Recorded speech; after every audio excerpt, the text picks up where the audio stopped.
Hello, everybody. Welcome to our podcast for Lead Physician. I'm Dr. Elsie Coe, and I'm so happy and grateful to have Dr. Greg Corradino with us today. Hi, Greg. Hello. He's calling us from Tennessee. He's a neurosurgeon and has learned a significant amount about how to practice medicine successfully, and has since written a book that we want to discuss today that I think is paramount to especially young grads, but even practicing physicians. Dr. Corradino has basically been practicing in Tennessee, and he's founded a whole institute and when he created this book, and he founded the Success Strategies for Physicians. Thank you so much for doing what you're doing, Greg. And I want to ask you, why did you end up writing this book in the first place, and when did you do it? Well, I really had the idea to write this book out of my own experiences when I finished medical school, and I've been thinking about it for a number of years to put this together. And it's really been a project of mine to try to bring some of these concepts to the minds of other doctors, because I think a lot of physicians, they finish school, they finish training, and during that time they learn incredible amount about medicine, but they don't necessarily learn a lot of the practical aspects of being really successful in practice. And I think this contributes to a lot of the perception that doctors have that they make money and they can spend the money, but they don't make wise decisions with their financials, and they don't make wise decisions in their personal lives. And you see a lot of infighting with physicians, and really a lot of poor behavior among doctors. And I'm not really happy to say that I was one of them for a long period of time. When I finished my training, training is difficult. You're very stressed out. You're tired all the time. And you don't really make wise decisions. And it took me quite a while to start to figure out what to do to really be successful and really enjoy my practice, which is, really, I think, why do we go into medicine? We want to help people, but we also want to have personal and professional satisfaction. Right. And I think that's kind of missing from the training that we get. So. One of the things that you brought up in your book, which I resonated really well, and by the way, a lot of things that you wrote in this book, I think, are essential, and you provide some resources on books to read and what to do next and action plans. I love that. But you mentioned in the beginning, Dr. Learn-It-All versus Dr. Lifelong Learner. They're two different doctors who were friends, who were just as smart, came from the same medical school, and you created this story, and yet one was a Dr. Learn-It-All, and the other one was a Dr. Lifelong Learner. Can you just describe that to us? Well, I think this really speaks to the type of situation that we have with other physicians. You think that when you're finished, you're done. You don't have to really learn anything.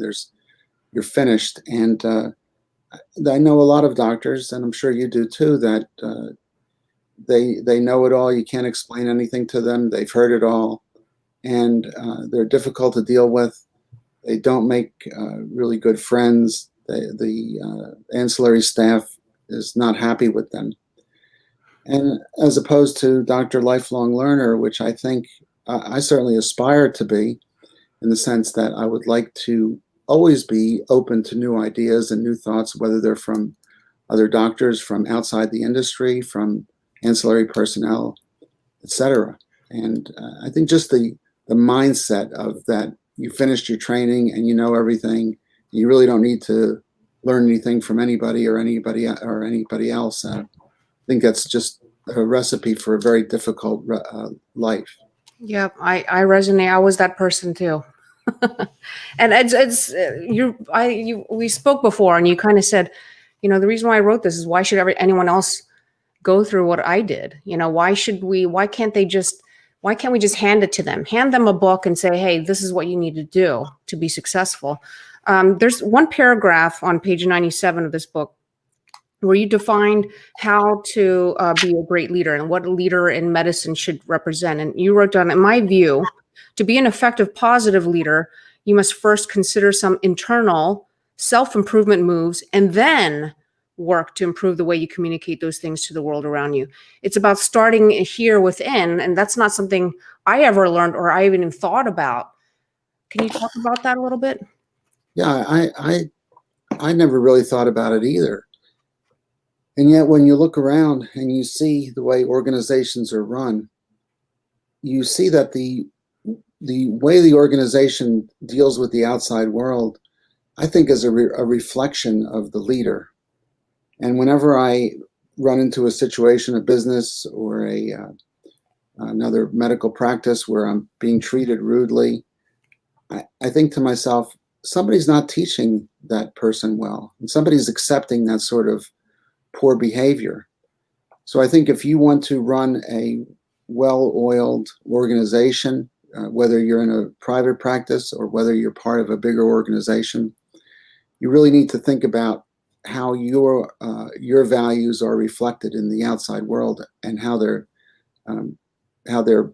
given by your staff. Yep. I think it's really important, and as you say, it needs to come from within, and you need to think about what your values really are. Right.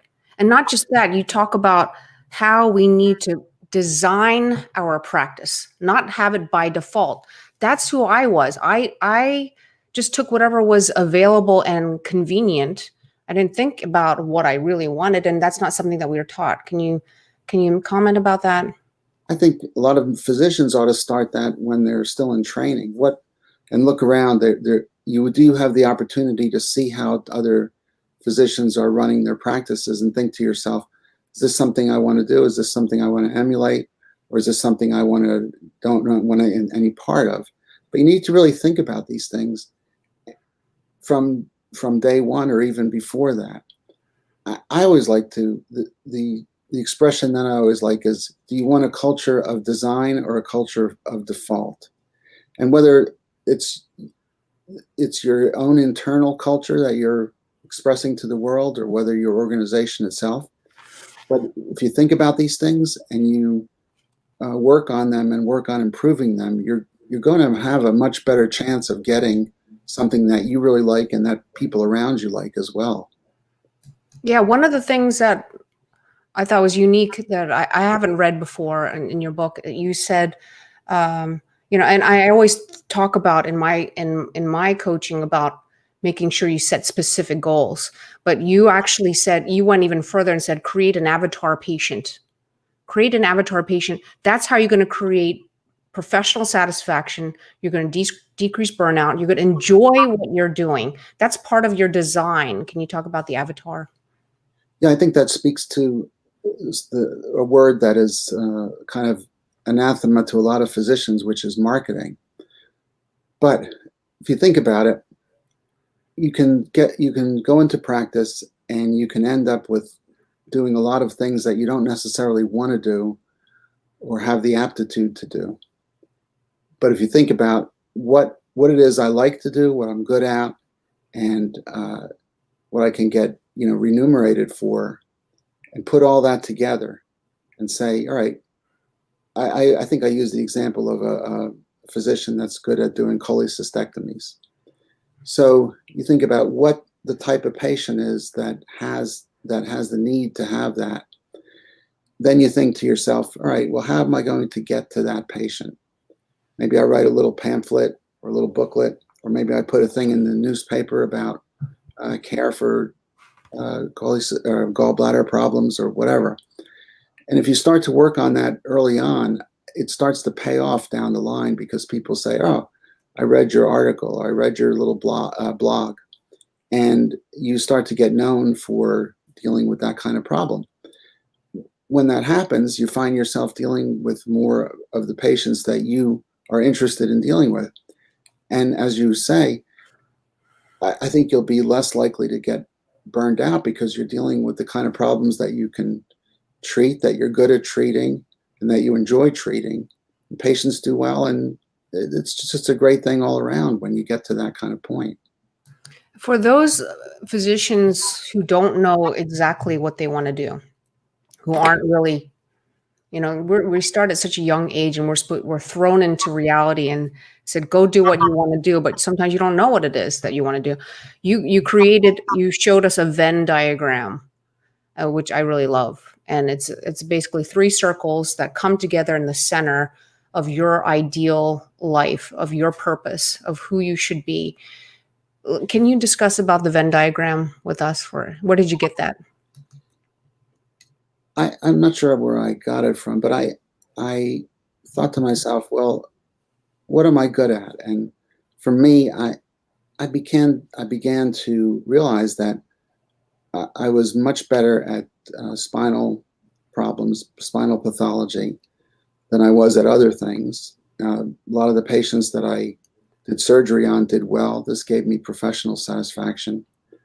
And you realize that everybody's sort of got their own little niche that they can go for. So figuring that out is, part of your lifelong learning type thing.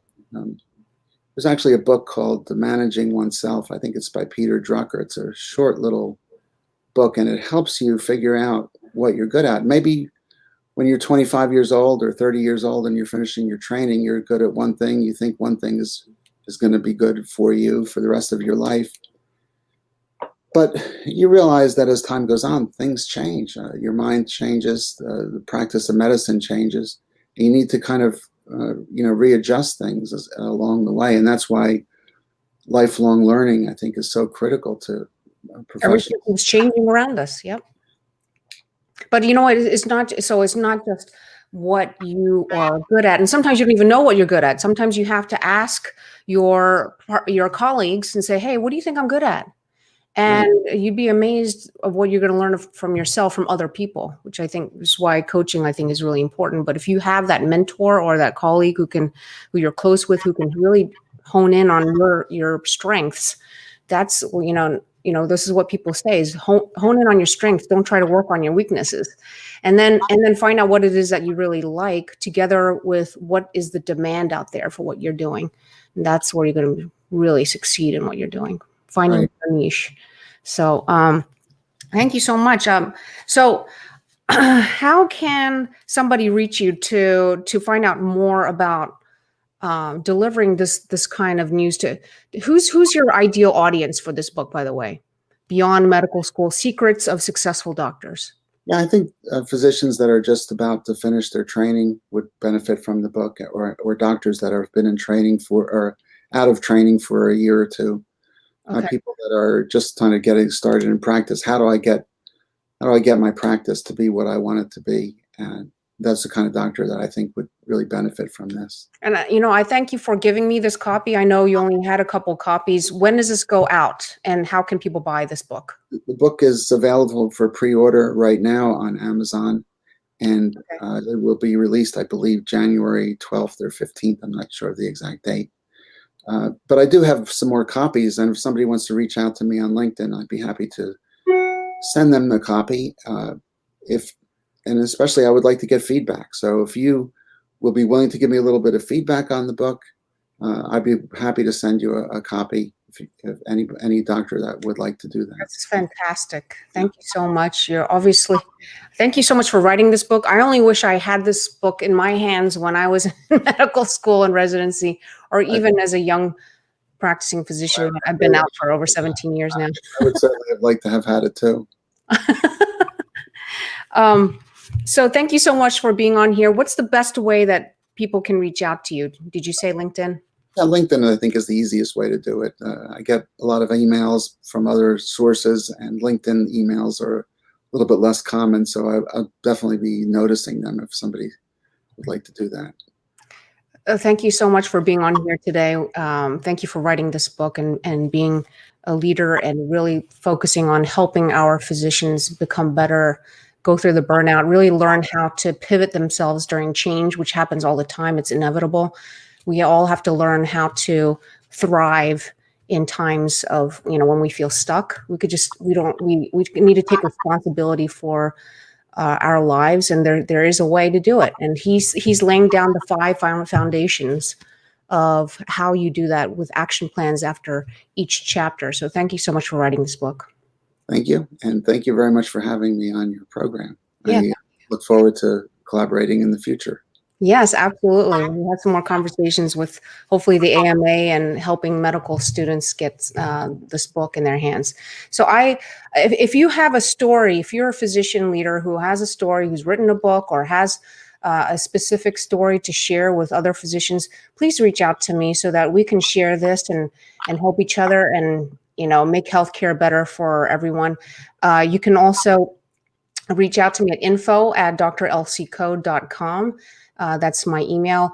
I also have a website. If you're interested in getting any coaching, just leadphysician.org. I have a sale before December 15th to get one-on-one in addition to the group. Thank you so much for listening and have a great Sunday, everybody. Thank you, Greg. Thank you. Goodbye. Bye.